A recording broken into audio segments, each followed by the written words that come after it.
दो देश झगड़ रहे हैं, लेकिन हमें उनमें से मतलब नहीं है। हमें मतलब इस बात से है कि मिस्टर पीस प्रेसिडेंट की इज्जत का क्या होगा।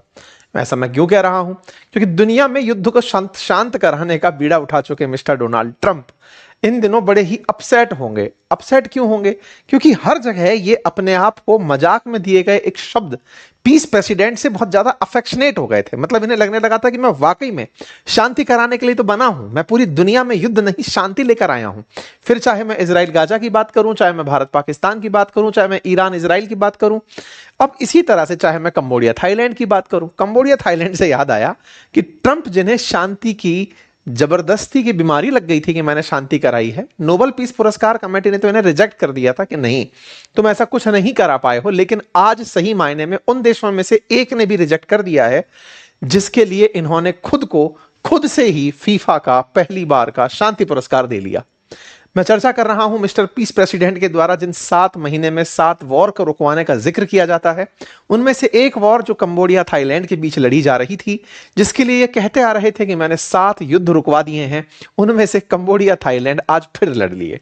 यहां पर हेडलाइन देख सकते हैं कि लाइव कॉन्फ्लिक्ट अपडेट चल रहा है, एयर स्ट्राइक हो रही है कंबोडियन मिलिट्री के ऊपर, थाईलैंड के द्वारा कंबोडिया के ऊपर लगातार गोलियां बरसाई जा रही हैं, वहीं दूसरी तरफ कंबोडिया भी थाईलैंड से बदला ले रहा है। ये जो हेडलाइंस आप देख रहे हैं, आप में से कुछ लोग हो सकता है ये कहें कि सर आप 2 देश लड़ रहे हैं, उनसे मतलब नहीं है आपको, इनसे मतलब है कि इन्हें क्या असर पड़ा। देखिए, हमको सबसे मतलब है, हम सब कवर करेंगे, लेकिन केवल ये बताने का प्रयास करेंगे कि ये व्यक्ति केवल और केवल माहौल बनाने के लिए ही काम करते हैं। माहौल के अलावा ग्राउंड रियलिटी इतनी की बेकार है कि कोई भी देश इनकी बात मानने को तैयार नहीं है। चाहे रशिया यूक्रेन हो, फिर चाहे अब आपको थाईलैंड कंबोडिया दिख जाएं, भारत पाकिस्तान भी बिल्कुल उतने ही हॉस्टाइल हुए बैठे हैं। कुल मिलाकर ये आत्ममुग्ध जरूर हैं। खैर, अब इन्हें छोड़ते हैं, आगे बढ़ते हैं। चर्चा यह है कि थाईलैंड और कंबोडिया के बीच में फिर से हिंसा भड़क गई है और सोमवार सुबह थाईलैंड ने कंबोडिया के कई ठिकानों पर एयर स्ट्राइक की, जिनमें से कुछ सैन्य ठिकाने भी शामिल थे। एक बार मैं मैप से बता दूं कि हम कहां की बात कर रहे हैं, तो हम बात कर रहे हैं आसियान कंट्रीज में से 2 देश थाईलैंड और कंबोडिया की। अगर आप भारत के दक्षिण पूर्व की तरफ अगर चलते हैं तो ये देश दिखाई देते हैं, यहां पर थाईलैंड और उसके ऊपर ही आपको कंबोडिया नजर आता है। कंबोडिया और थाईलैंड जब आप दोनों को नजर से देखते हैं, इन दोनों देशों में तकरार चल रही है और ये थाईलैंड कंबोडिया लाओस के बीच में यहां पर एक ट्रायंगल बनता है, जो कि इस समय चर्चा का विषय बना हुआ है, जिसकी हम आपके साथ में आज के सेशन में जिक्र कर रहे हैं। मैं मार्क करके मैप पर भी आपको कुछ जगहों को बताता चलूंगा ताकि आप उन्हें अच्छे से देखते चलें। चलिए, अब मैं और थोड़ा मैप को आगे लेकर चलता हूं तो आपको ये थाईलैंड और कंबोडिया का मैप दिखाई देगा। थाईलैंड, कंबोडिया और तीसरा देश है लाओस, जो आपस में एक दूसरे के साथ बॉर्डर साझा करके कनेक्टेड हैं। सुर्खियां बनना शुरू होती हैं यहां पर कि Cambodian defence ministry spokesperson, Thai troops opened fire Cambodian forces. यहां पर न्यूज आती है लोगों के ट्विटर हैंडल के थ्रू कल दोपहर से कि कंबोडियन डिफेंस फोर्सेस के स्पोक पर्सन ने कहा है कि थाईलैंड की फोर्सेस ने हम पर गोलीबारी शुरू कर दी है। कल शाम तक कंबोडिया की तरफ से अपडेट आने शुरू होते हैं। जानकारी ये तक निकल कर आती है कि थाईलैंड अपने F-16 से कंबोडिया पर निशाने लगा रहा है। अब F-16 जो फाइटर जेट है, जिसको कि अमेरिका के द्वारा इन्हें कभी बेचा गया होगा, अगर वो F-16 फाइटर जेट से इन्हें टारगेट करने निकला है, इसका मतलब थाईलैंड कंबोडिया से कुछ ज्यादा ही खफा होगा, क्योंकि F-16 का विक्रेता अमेरिका ही है। वर्ल्ड वाइड फिर यह खबर फैलना शुरू होती है, कंबोडिया रिटेलिएट करने निकल पड़ता है और लोगों की भागती हुई तस्वीरें बाहर आती हैं। लोग अपनी गाड़ियों से सवार होकर के दौड़ते हुए दिखाई देने लगते हैं। आज सुबह सुबह 2 थाई सोल्जर्स के भी घायल होने की खबर आने लगती है। न्यूज बनने लगती है, दुनिया के अंदर चलना शुरू होता है कि थाईलैंड के विदेश मंत्री, थाईलैंड के जो डिफेंस मिनिस्टर हैं, उन्होंने भी अपने सैनिकों के घायल होने की बात कर दी है। तस्वीरें आती हैं बॉर्डर पर होते हुए क्लैशेस की, कुछ इस तरह से बॉम्बार्डमेंट होते हुए कि स्कूलों की छुट्टी होती हुई दिखाई देती है, घरों पर मोर्टार शेल दागे जाते हैं, तस्वीरें बाहर आती हैं, लिखना होता है कि लोग मर रहे हैं, गिर रहे हैं, घायलों की तस्वीर आती है, तमाम चीजें हो रही हैं। तस्वीरों में सबसे ऊपर था कंबोडिया के सिविलियंस का अपने बॉर्डर एरियाज को छोड़कर जाना। आप तस्वीरों में ये देख सकते हैं कैसे ये लोग अपने अपने जगहों को छोड़ करके जाते हुए आपको दिखाई पड़ रहे हैं। ये अपनी जगह को छोड़ते हुए और इस तरह से शरण लेकर सुरक्षा प्राप्त करते हुए दिखाई देते हैं। एक तस्वीर जो बहुत ज्यादा वायरल हुई, जिसमें डिफेंस मिनिस्टर जो कंबोडिया के हैं, वो किसी मीटिंग में थे और वहां पर उनको ये सूचनाएं मिल रही थी, तो वो फोन अटेंड करते हुए बीच मीटिंग में मीडिया के द्वारा कैप्चर किए जाते हैं। कुल मिलाकर के 7-8 दिसंबर की रात को कंबोडिया के ऊपर थाईलैंड का हमला हुआ। इस बात को देख करके थाईलैंड ने, मतलब कंबोडिया ने फिर से रिटेलिएट किया, थाईलैंड ने फिर एयर स्ट्राइक भी कर दी मंडे के दिन, और कुल मिलाकर के एक दूसरे पर आरोप प्रत्यारोप का दौर चलता रहा कि किसने किसके ऊपर पहले गोली चलाई। आप कहेंगे सर ये थोड़े दिन पहले भी हमने सुना था। बिल्कुल सही कह रहे हैं। हमने जुलाई में आपके सामने ये सेशन एक बार और साझा किया था, जब थाईलैंड और कंबोडिया झगड़ लिए थे, जब ये एक दूसरे के खिलाफ गोली चलाए थे, आज से लगभग 4 महीने पहले। तब भी हमने यही बताया था कि ये लोग आपस में एक दूसरे से झगड़ा क्यों कर रहे हैं, और आज भी असल कारण वही है। मतलब जस के तस खड़े हैं। पिछले 4 महीने में क्या हुआ, तो आंसर है, इस बीच में ट्रंप की यात्रा होती है एशियन कंट्रीज में, और वहां पर जब वो आते हैं, आकर के इन दोनों देशों के बीच में मित्रता कराते हैं, खुद दुनिया से क्रेडिट लेते हैं, दोनों देश इन्हें नोबेल पीस पुरस्कार के लिए नामित करते हैं, खुद के ऊपर टैक्स में राहत लेते हैं। इन पिछले 4 महीनों में जो हुआ वो भी मैं बताऊंगा, लेकिन एक बार के लिए ये आपस में झगड़ते क्यों हैं, थोड़ा अब वो भी जान लेते हैं। देखिए, थाईलैंड और कंबोडिया के बीच में बॉर्डर के इश्यूज हैं। बॉर्डर इश्यूज में दोनों को डाउट यह है कि हमारे पास में कौन सा मंदिर है।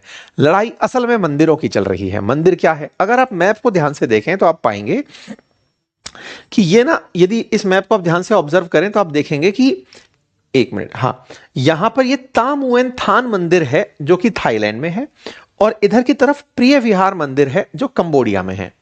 थाईलैंड थोड़ा पावरफुल देश है, पैसे वाला देश है, और उसका यह मानना है कि ये जो टेंपल, जो प्रिय विहार करके जो मैं आपको टेंपल बता रहा हूं, ये प्रिय विहार टेंपल कंबोडिया का नहीं है, प्रिय विहार टेंपल थाईलैंड का है। थाईलैंड इस टेंपल को लंबे समय से क्लेम करता आया है, लेकिन चूंकि वर्ल्ड हेरिटेज के अंदर अंतरराष्ट्रीय अदालतों ने इस प्रिय विहार टेंपल को कंबोडिया का ही माना है, तो जब जब कंबोडिया पर थाईलैंड को लगता है कि वो इससे ये मंदिर छीन सकता है, वो हमले करना शुरू कर देता है। वाइस वर्सा, इधर की तरफ से कंबोडिया तामुएन थान जो टेंपल थाईलैंड का है, उसे वो क्लेम करता है कि ये भी हमारा ही है, जैसे हमारा प्रिय विहार टेंपल है। तो बॉर्डर पर 2 टेंपल्स हैं जिन्हें लेकर के मई से झड़पें होना शुरू हुई थी। मई की झड़पों को हमने तब भी कवर किया था, और आज तक वहीं से आज सारी कहानी चलती आ रही है। प्रिय विहार जो टेंपल है, अंतरराष्ट्रीय स्तर पर जब यह न्यायालयों में पहुंचा, तो इस टेंपल को कंबोडिया का ही टेंपल कंसीडर किया गया। अब इसके पीछे की ऐतिहासिकता क्या है? ऐतिहासिकता है यहां पर हुए राज की। ऐतिहासिक रूप से ये दोनों एक ही राजघराने के अधीन कभी आते थे, लेकिन बाद में समय बीतता गया, दोनों पार्टीज अलग होती गई। कुछ लोग थाईलैंड में बस गए, कुछ लोग कंबोडिया में बस गए। कंबोडिया के अंदर ये टेंपल रह गया, कंबोडिया में टेंपल रह गया। बाद में फ्रांसीसियों का शासन हुआ, फ्रांसीसियों ने थाईलैंड के साथ एक सीमा रेखा खींच दी। कंबोडिया पर थाईलैंड फ्रांसीसियों का शासन रहा। उस समय जो 850 किलोमीटर लंबी सीमा रेखा खींची, उसमें ये टेंपल को फाइनली कंबोडिया को दे दिया गया। थाईलैंड वाले लोगों को तब ये बात पसंद नहीं आई। उन्होंने उस समय विरोध किया, लेकिन फ्रांस से डर गए।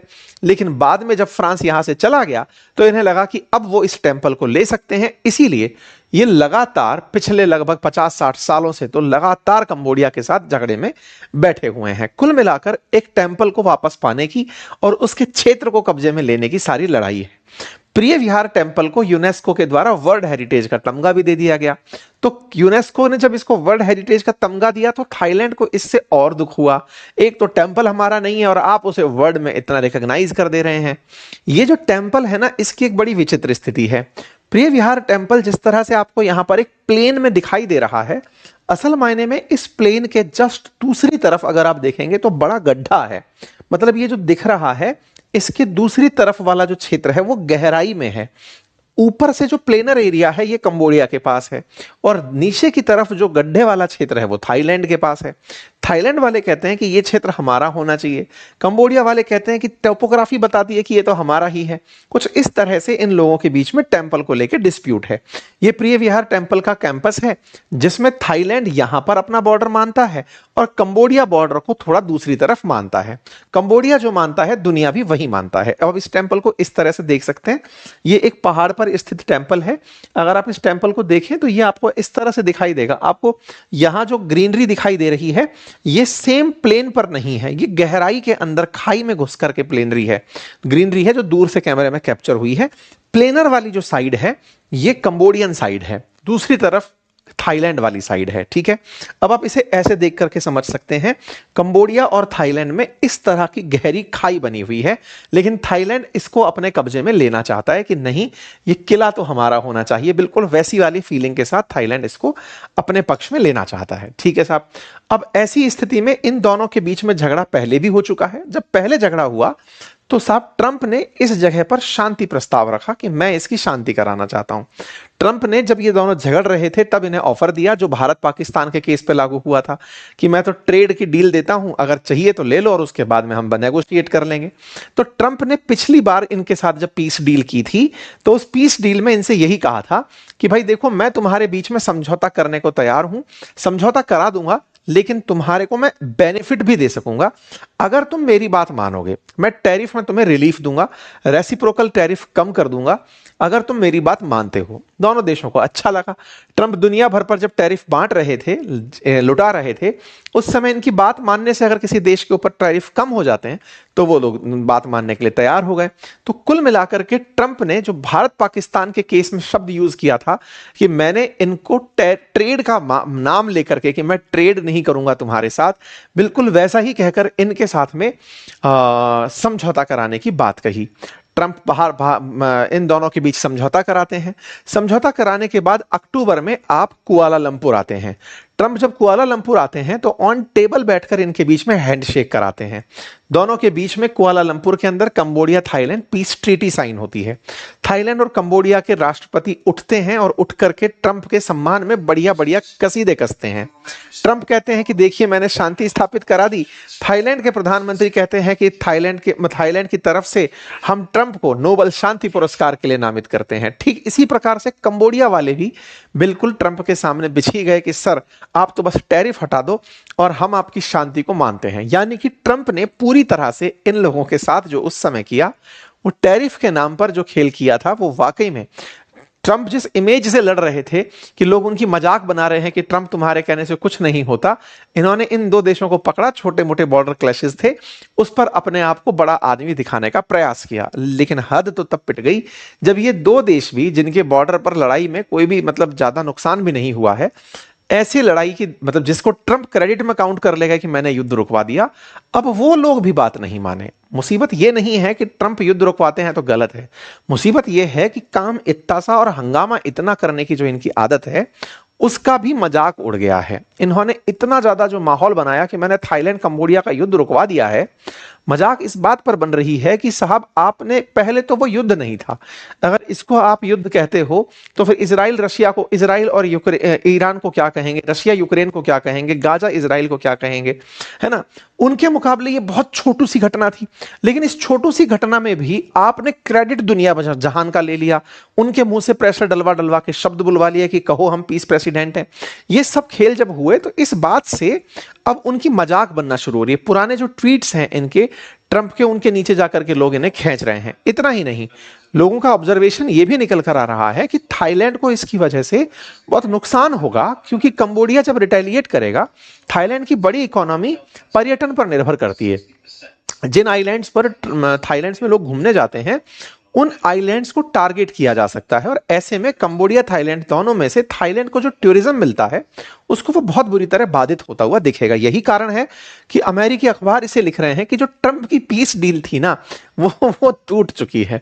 इस बात को लेकर के Trump brokered peace deal break, Thailand attack Cambodia, इस तरह की खबरें चलना शुरू हो रही हैं।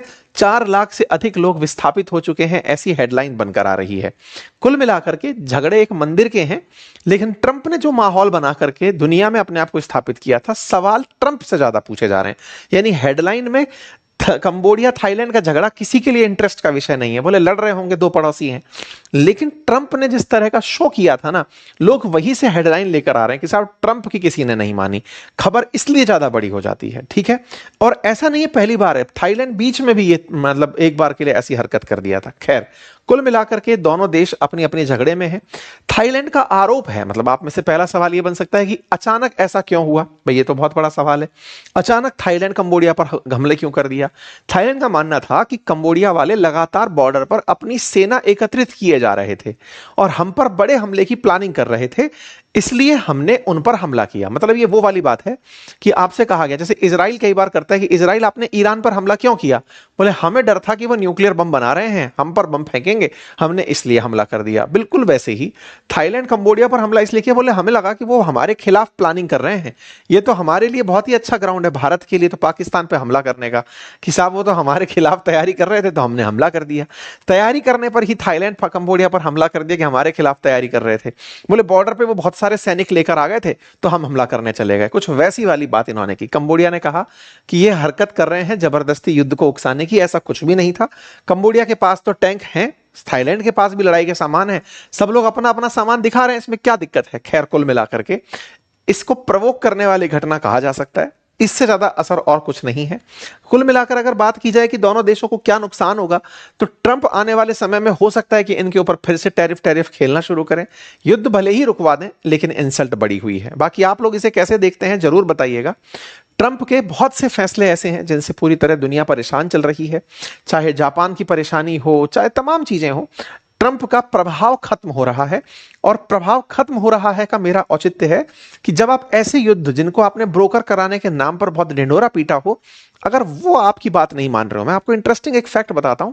यूएस और थाईलैंड के बीच में और कंबोडिया के बीच में आप व्यापार देखेंगे तो यहां पर US goods trade deficit Cambodia के साथ $12.3 बिलियन का है। यूएस कंबोडिया से $12.6 बिलियन का सामान मंगाता है। ऐसे ही थाईलैंड से ये $63.3 बिलियन का सामान मंगाता है।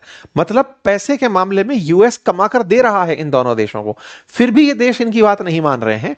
ये दर्शाता है कि ट्रंप कहीं ना कहीं अपनी पॉलिसीज में इंप्लीमेंटेशन को लेकर के बहुत ही कमजोर राष्ट्रपति सिद्ध होंगे। खैर, फिलहाल के लिए तो इतना ही। बाकी आप लोग इस विषय पर क्या सोचते हैं। युद्ध होना अच्छी बात नहीं है, लेकिन भारत के लिए इनकी जो डिसिसिवनेस है उस पर सवाल खड़े होना अच्छी बात है, क्योंकि भारत पाकिस्तान के केस में इन्होंने बहुत फेकबाजी की थी। हमें इसीलिए इनके साथ जब कुछ ऐसा हो रहा होता है आनंद की प्राप्ति होती है। बाकी आप लोगों को क्या लगता है जरूर कमेंट बॉक्स में बताइए। फिलहाल के लिए इतना ही।